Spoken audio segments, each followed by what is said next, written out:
All right, this is space paintings. Really, what you need to do space painting is spray paint, various colors. I recommend getting the same type of spray paint, unless you know that it goes together. Like I know that Krylon and Color Place usually mix well. On a very rare occasion, they won't mix well and it'll create bubbles all over your stuff. Very cool to look at, not so good for your painting. But that's one thing. The next thing you want to do is you want to get a cover, and this is actually your planet. So in my case, I'm using these glass bowls that I bought, and these will go down on the picture at one point. You'll see that coming up. But really the important thing is that it has a real crisp outer edge. Okay, you want a nice clean round edge. So as long as you can pull that off, you could use a metal lid for that. That's very common. But these bowls have a variety of shapes and sizes, and I could just... the next important thing is that, and probably the hardest to find occasion, is to get a glossy, shiny piece of paper. Okay? The gloss allows the paint not to be totally absorbed right away, so you can't use this on a regular sheet of paper. In this case, I have it's glossy on both sides. The name escapes me now. It starts with an F. But you can get that. You can also go to like Walmart and get that foam board and do it on that. But all right, so that's really all you need to create a cool space painting. So let's do it. So really, at this point, you'd ask your scouts to pick some cool colors. I really like a planet that is pink. And really, you're just going to gob this on here at this point. You're going to put that on there. You're going to put a little white on there maybe. And there are no right or wrong answers when it comes to this type of thing. So in this case, a white planet here. And then I kind of need this. Here. This is the next critical piece, is after I've dumped that on there, I'm now just going to rip off a piece of magazine, and I can put this on here. Now when I put this on my pattern over here, what I'm going to do is go ahead and pull this, and that will create like a gas giant piece. If I pull this off like this, it kind of creates a smear. So that's one style. Now you can use this sheet of paper many times, so I'm just going to fold it off, and then I'll set that over there for my next one.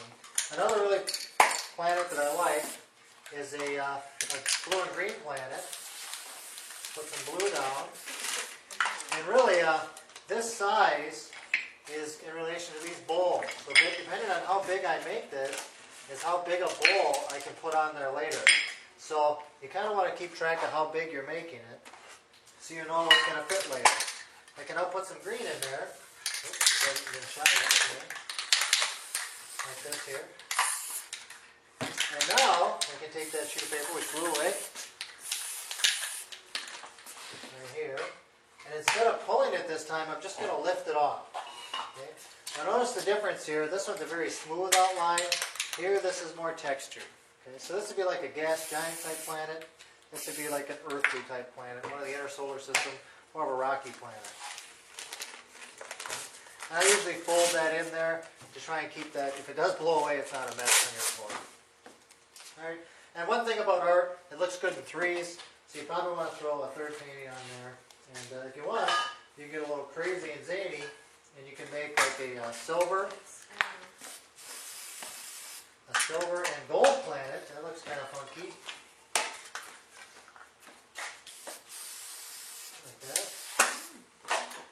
And this will look a little different too. You don't every day see this. Like that. And that looks kind of goofy there. So that'll be kind of neat. Well, now the next part that you would normally do is you would wait for this to dry. Okay? Because if you're going to go ahead and put these on here, some of it's going to stick to this rim here. Okay? It doesn't matter how sharp the rim is really, unless you get a razor edge. Some is going to stick on there. So you kind of want this to dry, so at this point you set it to the side, bring the next scout up, and have them do theirs. So if many scouts were doing pictures, you'd line them up, and then they'd start to dry, and then you'd start over again and bring them back in. And then you'd cover things. So today we're just going to cover, another thing you probably want to do is put a terminator on here. So let's say the sun is over here on this side of the painting. Well, then this is the light side of the planet. So I want to put some darkness on here so that it looks like the sun is shining on the planet. That's called the terminator on a planet. So this can of black here is almost gone. Essentially, just go straight it down like this. I always have lots and lots of black.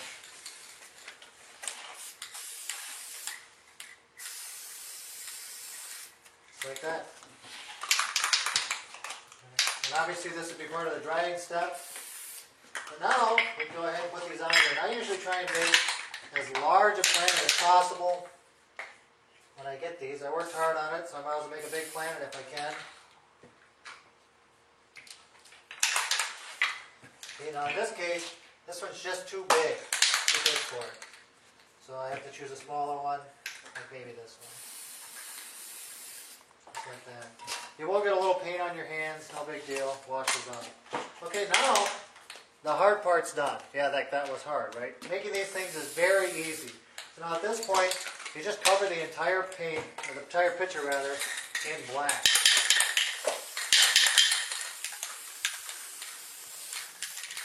Make sure you shoot around the edges because you want that nice, crisp outline. One thing about spray painting that a lot of people don't do is they usually just like shoot it straight in one spot. What you want to do is you want to start and work across the painting like this. So you start off the painting, then come back onto it. That makes a very nice outline.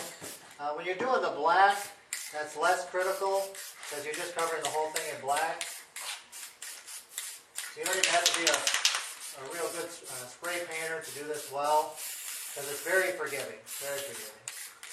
So now, I have a great big piece of black here, and what I want to do now is go ahead and put some stars on. Well, that's now the white paint, and what you do with your white can of paint here is you're going to sputter it. So, it just kind of spits, really. That's what you want the can to do, is to spit.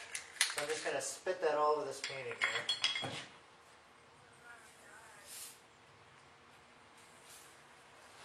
Like that. That's all you got to do. Now there's stars on there. You might want to shoot it from multiple angles if you're interested to get good coverage. But really with stars, less is more. You got the Milky Way, you've got a few stars in the sky elsewhere.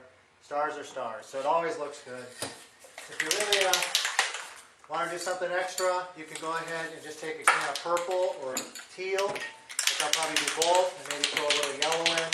And that's just put a stripe across here, feel like a nice little ribbon of painting. You go like that. And take the teal here and put that right on top of it like that. And then if I want, I can shoot a little yellow or red in the middle, shoot a little yellow in here. Like that. And I think I want to put a little bit more purple on there. I'm going to put a little bit of purple in. Like that. Okay? Now, if you want to add one more element, you can take your white can of paint here, and you flip it upside down, you get it to shoot out a comet like that. I'm kind of off the thing here, I'm shooting right here. Just like that. And now I put a comet on there.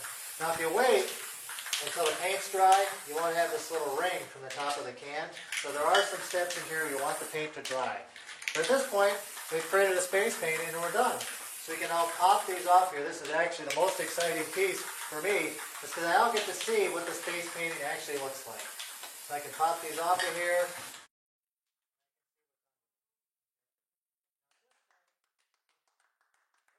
Notice we can definitely see the ring of the bowl on there. If I had waited till this was dry, none of that would be there. We would not have this ring here. We would not have the rings here on the planet. It would be very crisp, nice outlines. But there it is. There's a space painting. And I probably took 5 minutes to knock that out. So with a little dry time in the middle, it's still 5 minutes. You just work your scouts through. There we go. It's really cool. And then you just set it off to the side to dry. You don't want to keep them vertical like this because you can see it's starting to leak. You want to keep them flat and get them out of the way. Good one. Obviously, we've got a couple going on over here. I think so. Yeah. I didn't have one. Oh, your can of paint. One possible thing to comment on the Yeah. training would be, you know, setting it up for scouts, you know, a well-ventilated area. I was going to Yeah, say the yeah, fumes yeah. might be over. Another thing you want to do is, we're in a garage here today because it was kind of raining out earlier. You kind of want to do this outside, get a nice piece of cardboard and a well-ventilated area. I do have a mask that I could wear if I was going to do a lot of them to fix that. But yeah, a nice well-ventilated area on some cardboard to make sure you capture the paint. And having a trash can nearby to throw this stuff in is a good idea too. Like I have one right over there.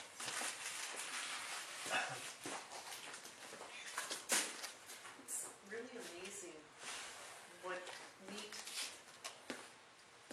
the result, how neat it is. And just like that. Yeah. It's very fast. Why Yeah, didn't this you looks do a beautiful. comment? Why didn't you do a comment? It was really easy. Yeah, it's simple. No, look, he used a lot more stars than I did. He's got the streak through there. You know, that's something you don't have to have, but it looks just nice.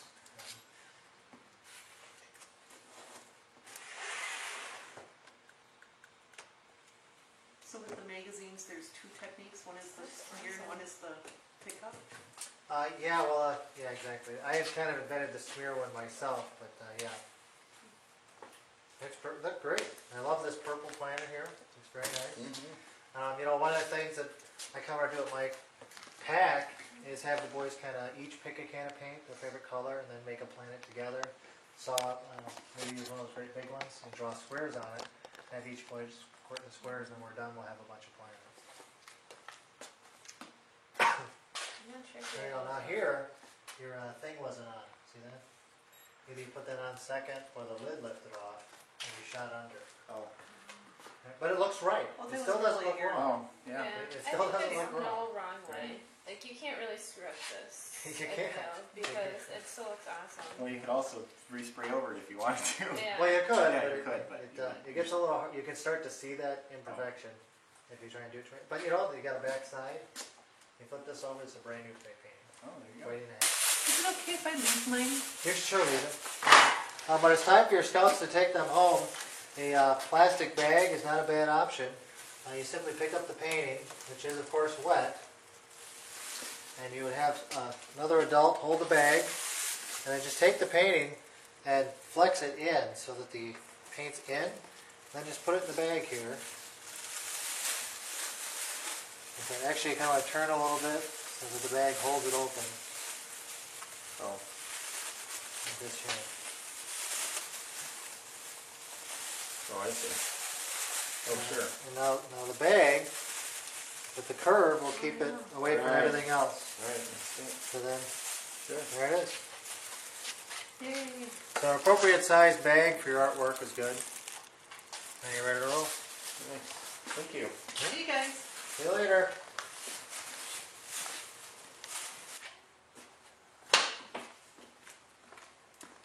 And as we can see here, this painting is now ready for transport.